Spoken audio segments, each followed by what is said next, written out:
Pak, mic-nya mute, Pak.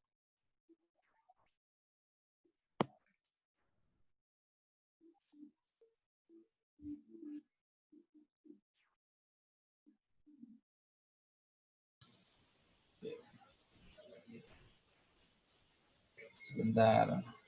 Oke, nggak apa-apa. Jadi, untung ada yang mengingatkan dan saya tanyakan juga ya. Saya perkenalkan diri kembali berarti, karena tadi nggak kedengeran. Kalau sekarang sudah terdengar suaranya? Sudah, Pak. Oh, alhamdulillah. Udah. Oke.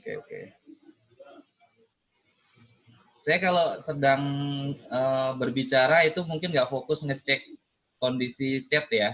Nanti kalau saya kasih kesempatan baru kalian bisa chat lagi. Nah, untuk profil saya itu secara pengalaman tadi sudah saya jelaskan, tapi karena suaranya tidak ada atau mute kondisinya, jadi saya agak ulang. Nah, ini secara pengalaman sebelumnya saya bukan sebagai pengajar, nggak ada basic sebagai pengajar, karena saya lulusan S1-nya juga bukan SPD, jadi profesional, arahnya ke profesional. Pengalaman bekerja saya ini yang mengajar terakhir sebelum di Taruna Bakti itu di SMK Negeri 1 Cibinong, mengajar jurusan di RPL juga, dapat 3 tahun, lumayan di sana. Kemudian secara portofolio atau project itu saya ada beberapa portofolio yang nggak saya share karena sifatnya ini project private ya, jadi hanya untuk instansi tertentu. Nah, ini profil portofolio saya. Yang terakhir yang saya kembangkan sekarang itu di 2020 sampai dengan saat ini masih dalam pengembangan. Saya sedang membangun sebuah aplikasi sistem informasi akademik. Di sana ada penilaian, kemudian ada absensi, menggunakan basisnya itu di chatbot Telegram.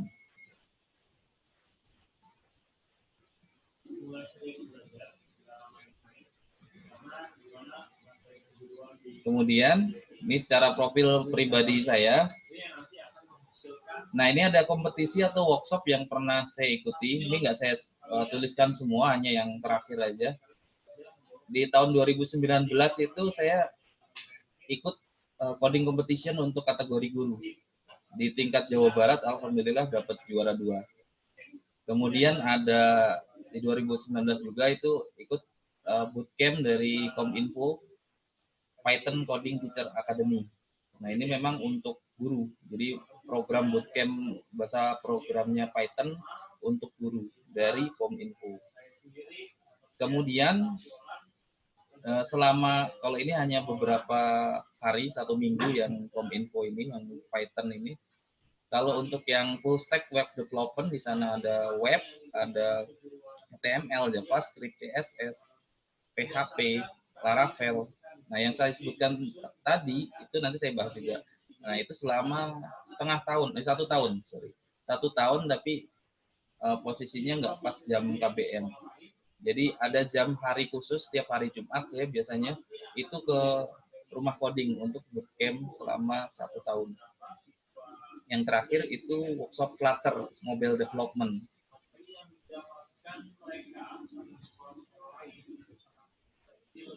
Nah, kalau untuk guru pengajar atau staf pengajar di RPL yang lain, salah satunya di sini ada Bu Hesti, biasanya mengajar di database dan perancangan perangkat lunak. Ini nggak saya sebutkan profilnya, nanti terlalu panjang, kalian bisa nanti tanyakan sendiri ke personalnya.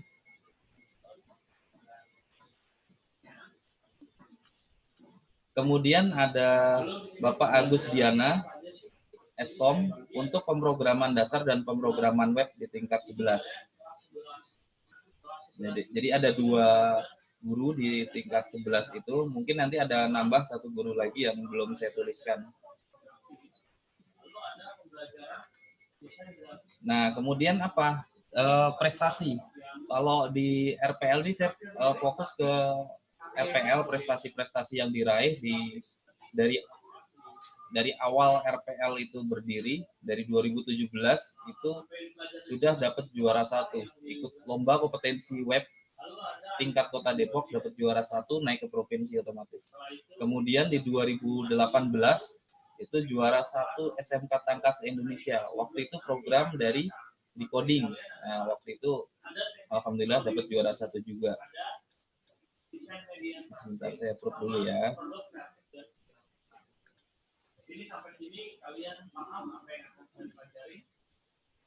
Nah, saya simpan di sini.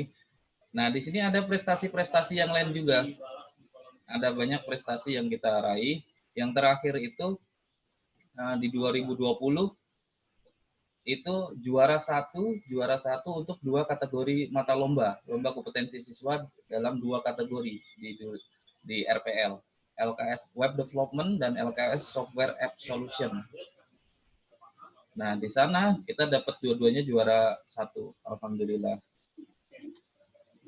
Dan yang berikutnya yang paling akhir ini ada juara 2 lomba coding competition tingkat nasional.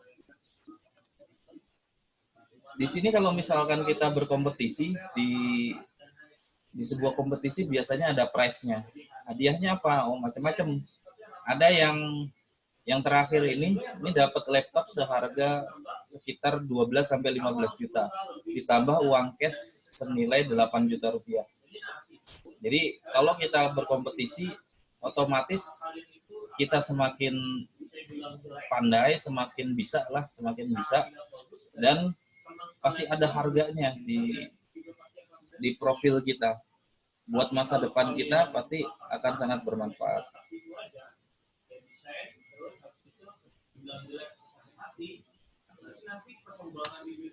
Nah, ini sedikit yang saya share yang waktu saya dengan Andika, ini Andika yang sekarang sudah jadi alumni, juara 1 di tingkat provinsi di kategori siswa, saya juara 2 di kategori guru untuk tingkat provinsi.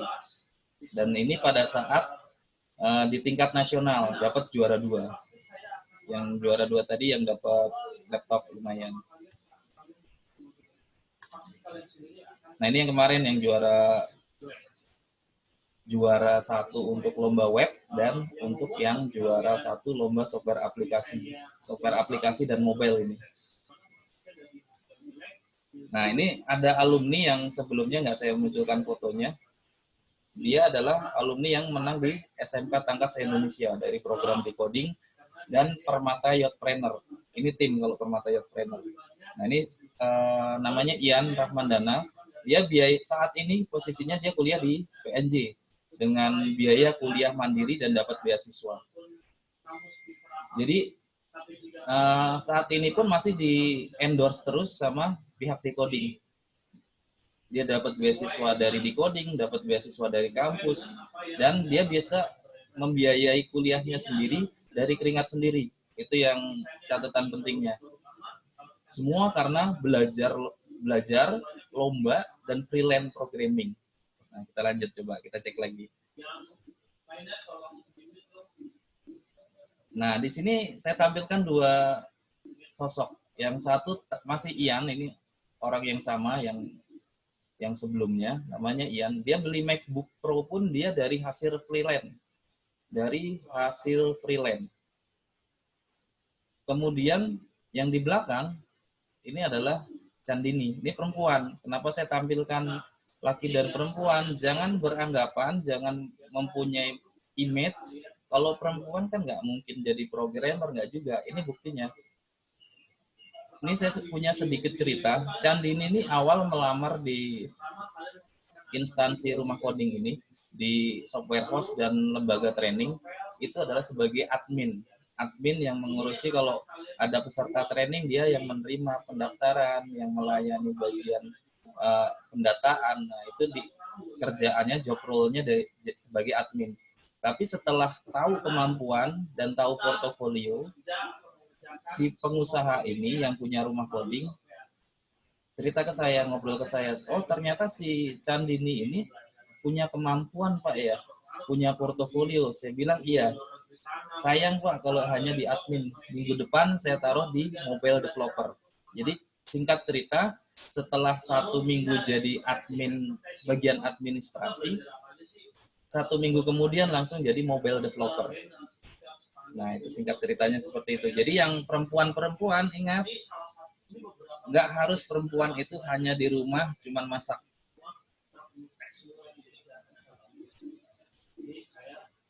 Oke, ini yang penting. Poin utamanya sebetulnya di sini. Kita samakan persepsi dulu. Bagaimana metode belajar programming ala di Starbucks atau di Taruna Bakti lah, singkatnya Starbucks. Ini masih ada yang join ya. Nanti rekaman ini saya upload di YouTube. Yang pertama, kenali dulu apa itu programming. Terus apa tujuan kalian buat belajar programming? Ini harus mengenali diri dulu. Pahami dulu kemampuan diri dan mau membuka diri. Kalau memang kalian belum bisa, sampaikan belum bisa. Jangan ditutup-tutupin. Itu nanti menyulitkan diri sendiri. Kemudian yang keempat, mau bersosialisasi, berkomunitas dengan sesama pelajar maupun programmer, baik di forum lokal maupun nasional. Kalau lokal misalkan kita mau bikin forum atau grup di internal SMK Taruna Bakti atau di satu kelas. Nah, itu komunikasinya yang intens, jangan malu bertanya. Kalau nggak bisa jangan ditutup-tutupin. Nah, itu maksudnya seperti itu. Kemudian ini konsep yang paling penting di sini, guru itu bukan sumber segala ilmu. Guru juga manusia.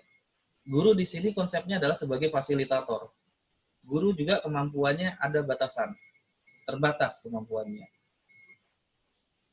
Kemudian yang keenam, programmer bukan tukang ketik coding. Jadi kalau dapat materi, dapat banyak struktur atau baris coding, kalian nggak hanya ngetik, tapi per baris coding pun harus dipahami. Nah, kemudian yang selanjutnya, pelajari, fokus pada satu bahasa dalam pemrograman dasar. Kita fokus dalam satu bahasa. Nanti saya bahas lebih detail lagi untuk pemrograman dasar seperti apa. Nah, ini yang ke-8 nih, penting juga. Alumni kakak kelas tadi yang berprestasi, alumni dan kakak kelas yang tadi berprestasi itu kita jadikan sebagai partner diskusi. Sekaligus bisa jadi panutan yang bisa diikuti. Ya, ini perlu dicetak tebal nih, saya kasih highlight warna kuning sebagai panutan. Bukan berarti oh dia manusia sempurna, enggak. Tidak ada manusia sempurna. Tapi paling enggak dari sisi prestasinya kita bisa ikutin lah, kita bisa gimana caranya supaya bisa seperti itu. Yang ke-9, ini biasanya kalau baru belajar sudah bisa, itu nggak mau bantu temennya. Saya bilang gini, jangan pelit ilmu. Membantu memecahkan masalah orang lain sama saja membantu diri sendiri di masa depan nanti. Jadi kalau kita bantu teman kita saat ini, sama saja membantu diri kita sendiri di masa depan.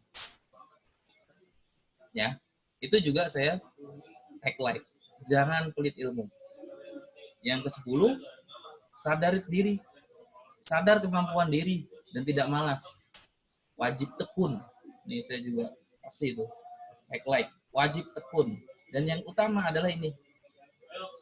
Saya kasih di sini gambar gelas kosong. Kalau kita mau belajar sesuatu sama siapapun, ikut kegiatan pembelajaran, posisi gelas kita ini seperti otak kita, pola pikir kita. Otak kita kalau posisinya setengah isi, itu tidak akan menampung banyak.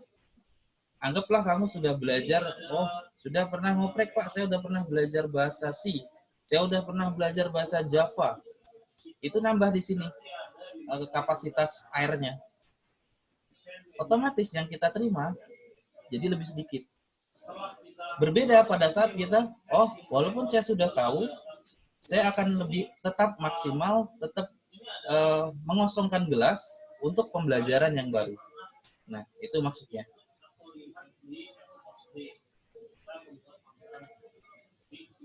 Sumber belajar yang digunakan, nanti ada bentuknya modul, biasanya PDF, saya share itu PDF, atau video pembelajaran, baik dari YouTube, atau dari video yang lain.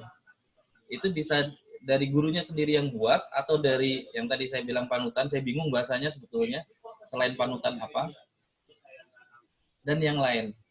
Kemudian ada handout workshop, kegiatan praktek coding, handout workshop untuk praktek coding, nah itu juga bisa sebagai sumber belajar. Ini yang saya lupa tuliskan adalah sumber belajar yang lain dari internet, dari platform belajar online kayak di coding, nah itu harus ikut. Kemudian yang nomor 3, ini penting banget, critical thinking. Dalam kehidupan sehari-hari kita harus berpikir kritis. Seperti saat ini saya menyampaikan materi, kalau kalian berpikir kritis, pasti ada hal yang ditanyakan mengenai materinya. Nah, itu jadi pembahasan. Ada umpan balik, ada yang saya tanyakan, kalian menjawab dengan berkomunikasi. Itu kritis namanya. Saya ada kekurangan, kalian mengkoreksi, itu kritis namanya. Dan buat kami, buat kita nggak ada masalah. Kita sama-sama bertumbuh, sama-sama belajar. Yang keempat, ikut komunitas atau forum, komunitas programmer. Ini juga wajib. Ini saya buat quote di bawah, ada tulisannya, orang bodoh, saya tidak menganggap siapapun bodoh sebetulnya, tapi orang lain bisa dianggap bodoh. Kalau di sini saya bahasnya, orang bodoh kalah dengan orang pintar. Orang pintar bisa kalah dengan orang tekun. Orang sok pintar akan dianggap orang bodoh. Ini quote aja. Orang lain bisa menganggapnya berbeda. Ini hanya quote aja, quote dari saya.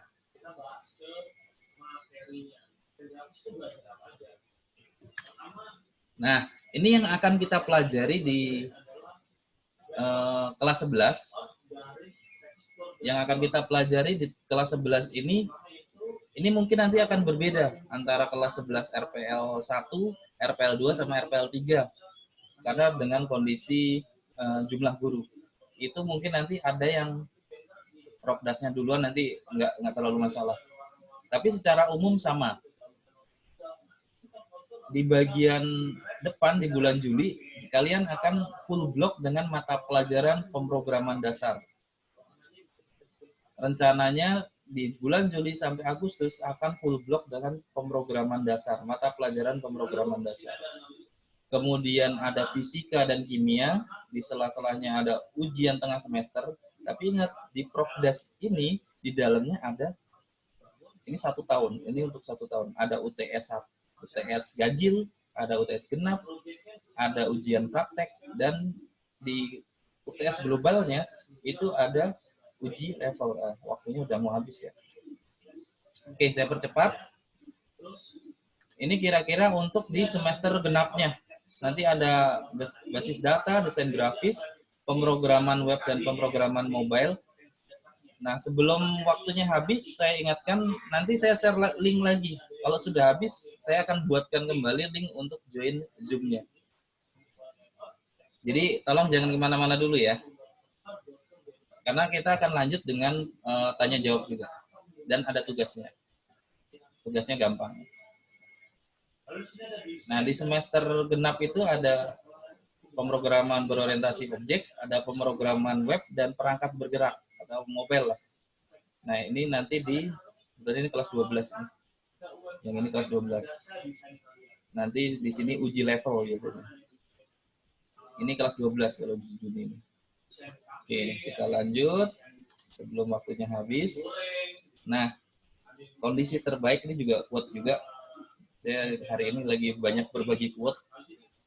Kondisi terbaik diri kita bukanlah pada saat menjadi juara 1 dalam sebuah kompetisi, tetapi pada saat dapat mengalahkan dan membuang ego pribadi demi masa depan maupun kepentingan bersama. Jadi analoginya kalau kita dalam sebuah tim, dalam sebuah kegiatan kita mengerjakannya secara panitia atau tim, jangan ego sendiri yang dibawa, tapi buat kepentingan bersama. Kita harus bisa mengalahkan ego pribadi. Nah, kuncinya itu. Kalau misalkan kamu biasa malas, kalahin tuh ego malasnya. Kalau biasa nggak mau ngobrol sama temennya, kalahin tuh. Harus ngobrol. Namanya tim, masa nggak ngobrol? Nah, ini untuk kategori atau istilahnya roadmap developer. Roadmap developer di software engineering atau di RPL ini ada 3 jenis. Ada front end developer, ada back end developer, dan mobile developer.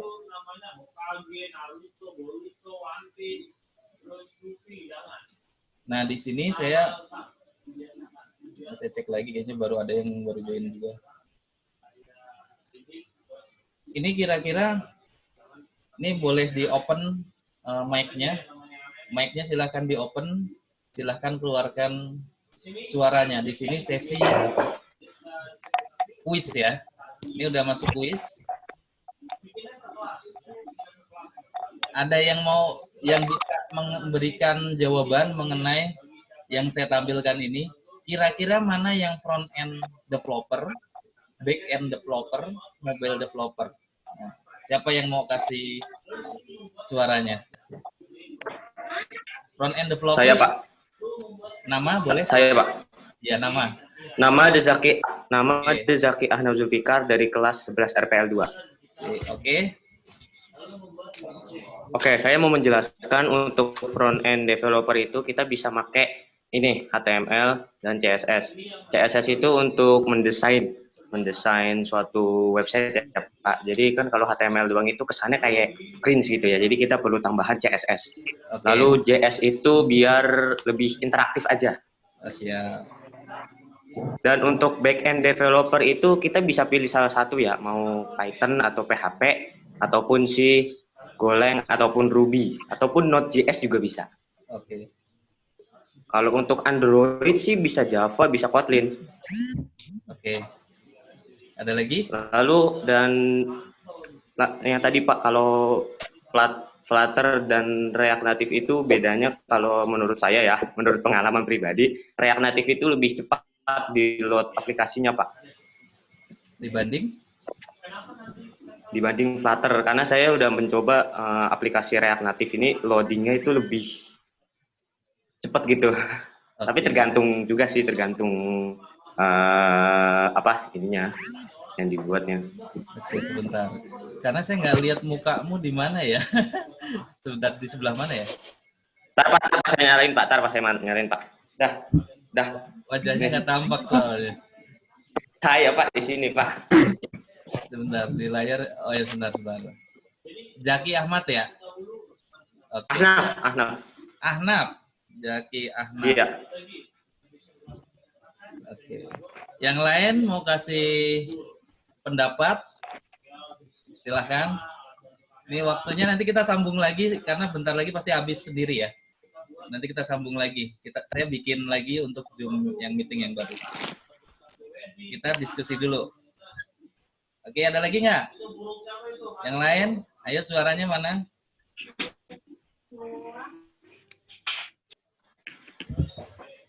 Zaki Ahnaf itu sudah memberikan statementnya, pernyataannya. Yang lain boleh, silahkan. Zaki tadi 11 RPL 2 ya? Iya Pak. Ada lagi yang lain?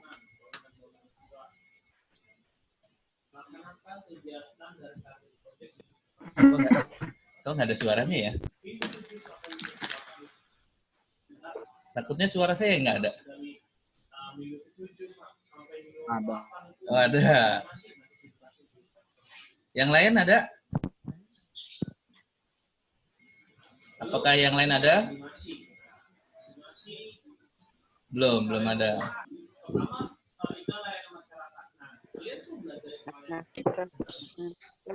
Oke, kalau untuk front end itu sudah tepat tadi yang disampaikan Zaki Ahnaf dari 11 RPL 2. HTML, CSS, JavaScript sudah dijabarkan sama teman kalian.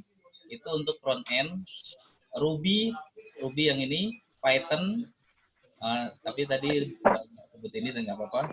Ruby, C++, Python, Go, PHP itu masuknya ke back-end, pemrograman web dinamis jadinya. Nggak harus web sih. Di sini bisa buat aplikasi desktop, dia buat hanya servisnya saja, itu bisa. Kemudian SQL ini untuk bahasa untuk database. Ingat, bahasa program untuk database itu bahasanya SQL. Ada yang no SQL, ada. Jadi ada SQL, ada no SQL. Kemudian Java, Kotlin ini untuk Android, khusus untuk Android. Mobile Android ya, ini Java dan Kotlin. Flutter dan React Native ini untuk mobile apps. Jadi ini bisa untuk iOS juga. Android dan iOS satu kode sumber.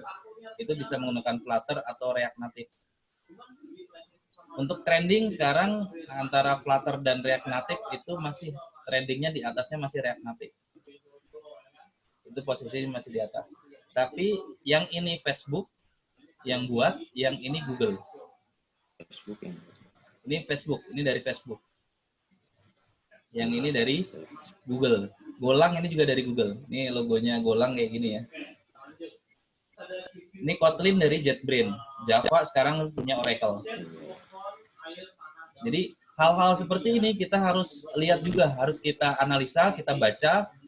Ini bahasa program yang saya pelajari saat ini, apakah akan eksis di beberapa tahun ke depan? Ya. Nah, itu perlu dipertimbangkan juga. Oke, kita lanjut. Nah, ini gambarannya lah. Ini analogi aja. Jadi kalau misalkan kita buat aplikasi, kita buat web lah, anggap kita buat web. User, orang awam, itu melihat front end itu, oh itu Putri Duyung, cakep banget, cantik gitu ya. Itu untuk front end. Pokoknya yang cantik-cantik itu front end. Back end itu naga, naga itu kuat, ya kan? Dia harus kuat, dia punya ekor yang panjang, pijakan yang kuat dan segalanya lah. Jadi manusia setengah naga ya, Putri Duyung setengah naga. Nah, ini analogi aja. Jadi orang lain melihat, kalau bikin web itu ternyata yang cantik-cantik kayak gitu bagus ya. Pas melihat ke belakang, ternyata kalau di back end ada, kita harus strong lah. Nah, kita coba lanjut. Waktunya mudah-mudahan cukup. Nah, ini yang harus kalian buka sendiri. Saya nggak mau bukain karena takut waktunya nggak cukup. Link sumbernya roadmap.sh/roadmaps. Nah, ini kalian buka sendiri. Linknya bisa dicek. Sebetulnya kita bisa merambah ke front end, back end, Android, atau full stack, ini masih upcoming. Kemudian ada lagi DevOps. Ya, ini DevOps. Ini sebetulnya pekerjaannya semi sistem administrator. Biasanya ini diambil PKJ. Tapi kita bisa merambah ke sana juga. Kita utamanya di sini, tapi bisa ke sini juga. Yang lain masih ada yang ngobrol ya? Ada tetangganya gitu. Nah. Oke, lanjut. Tugasnya belum muncul soalnya. Bentar lagi habis waktunya. Ini tugas individu. Nah, ini tugasnya. Tugas untuk kelas 11. Tugas individu. Buat blog pribadi, kalau yang belum buat, yang belum ada, yang ada untuk kegiatan. Jadi blog itu untuk laporan kegiatan tugas praktek biasanya nanti. Di sana ada profil nama lengkap, jurusan, dan sekolah. Harus tampil di profil blognya. Jadi memberikan tanda bahwa itu blog punya kamu. Gampang ya kalau ini ya. Buat blognya pakai apa? Boleh pakai Medium, boleh pakai WordPress, pakai Blogspot pun nggak ada masalah. Tapi saya kasih tahu, yang umum biasanya kalau programmer, kalau nggak Medium itu pakai ini WordPress. Antara dua itu, WordPress sama Medium. Bukan berarti saya melarang pakai Blogspot, nggak. Kalau kamu ada, nggak apa-apa. Kemudian membuat akun YouTube dengan nama sebenarnya. Blog pun ada profil pribadinya. Kalau blog namanya yang lain nggak apa-apa. Tapi ada profil nama lengkap. Ada jurusan, ada sekolah. Kemudian akun YouTube nama sebenarnya. Kalau ada tapi bukan nama sebenarnya, buat satu lagi aja. Supaya bisa dikenali. Nanti kamu ngirim tugas bentuk video, gurunya nggak tahu ini punya siapa tadi, lupa. Ya, itu repot. Nanti nggak terdata. Dan membuat akun Instagram sesuai nama sebenarnya juga. Kalau udah punya, ternyata nggak sesuai, gimana? Di rename bisa. Yang penting namanya tampilnya nama sebenarnya. Kalau misalkan yang di-mention dia namanya beda, nggak apa-apa. Dan follow akun Instagram Starbucks Official promo, tapi wajib.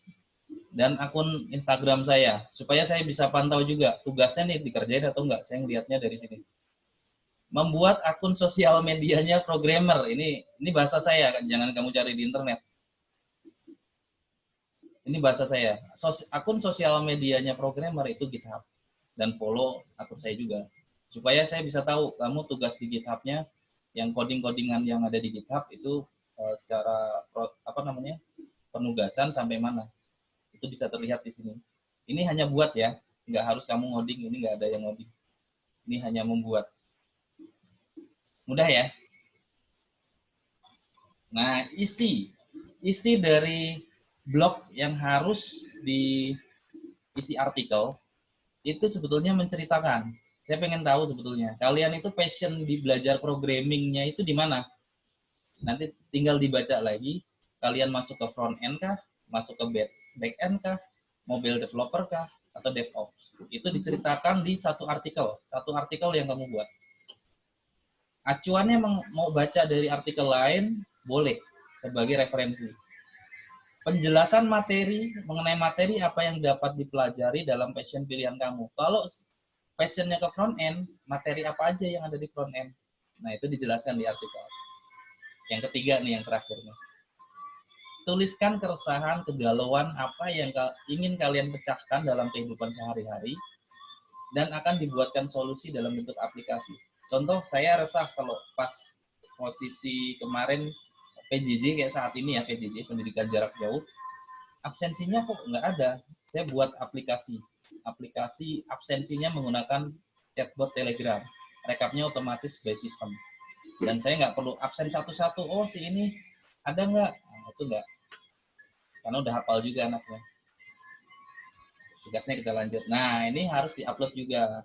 Upload video penjelasannya. Setelah buat video penjelasan di artikel, di blog, dijelaskan dengan menampilkan wajah kalian, diupload di YouTube. Mention ke Starbucks Official, @Starbucks Official, dan @Pugurismadi. Wajib tampak muka, supaya bisa dikenali dan kita bisa lebih paham satu sama lain. Kemudian, kalau di Instagram, itu potongan video penjelasan artikelnya aja. Jadi ini mau nggak mau kalian harus jadi YouTuber ya, nggak apa-apa. Yang ketiga, menampilkan akun GitHub pribadi yang sudah dibuat dalam video penjelasan, ceritakan ke netizen, bahasanya netizen, bahwa akun GitHub kalian itu akan selalu update berisi tugas-tugas maupun project dalam belajar programming. Dan jangan lupa follow juga nih sosmed saya, akun GitHub Pugurismadi. Nah, itu tugasnya itu aja. Tugasnya hanya itu saja, nggak ada yang ngoding. Oke, yang terakhir, nah ini contoh tampilan GitHub punya saya screenshot. Nah, ini kalau saya follow, saya di follow, atau kalau kalian follow saya, otomatis saya akan follow balik. Jadi saya bisa lihat kalian aktivitas di codingannya ngapain, di GitHub-nya ngapain aja. Saya bisa lihat codingan yang kalian buat untuk yang public itu bisa saya lihat. Ini beberapa punya saya, ini ada yang private, ini 2 private, 3 ini private, yang lain ini public. Mudah-mudahan selesai waktunya tepat. Alhamdulillah. Jadi kayaknya nggak perlu saya share untuk yang selanjutnya. Kalau mau kontak saya di Telegram, lebih enak di Telegram. Kalau di WhatsApp kadang-kadang nggak pegang handphone. Ini kontak pribadi saya. Ada yang mau ditanyakan, silahkan. Ayo, mengenai tugasnya, mengenai pertemuan kita hari ini, silahkan. Batas pengumpulannya kapan, Pak? Batas pengumpulannya ini hari apa sekarang? Hari Kamis ya? Sabtu. Sabtu ya? Jadi anggaplah hari ini fokus buat apa? Hari besok itu bikin konten untuk menjelaskan artikelnya. Jadi hari ini bikin artikel, misalkan bikin akun, bikin artikel. Hari Jumat itu kalian bikin video kontennya untuk penjelasan artikelnya. Jadi kayak saya ngajar, saya sharing barusan, itu kalian share screen, kemudian menjelaskan yang ada di artikel kalian. Tampak wajah kalian. Batasnya Sabtu. Karena Senin udah belajar KBM biasa. Oke? Ada lagi? Ada yang ditanyakan? Ada yang baru join juga.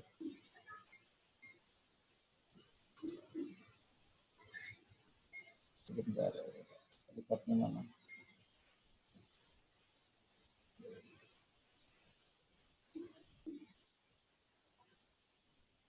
Ada lagi yang ditanyakan?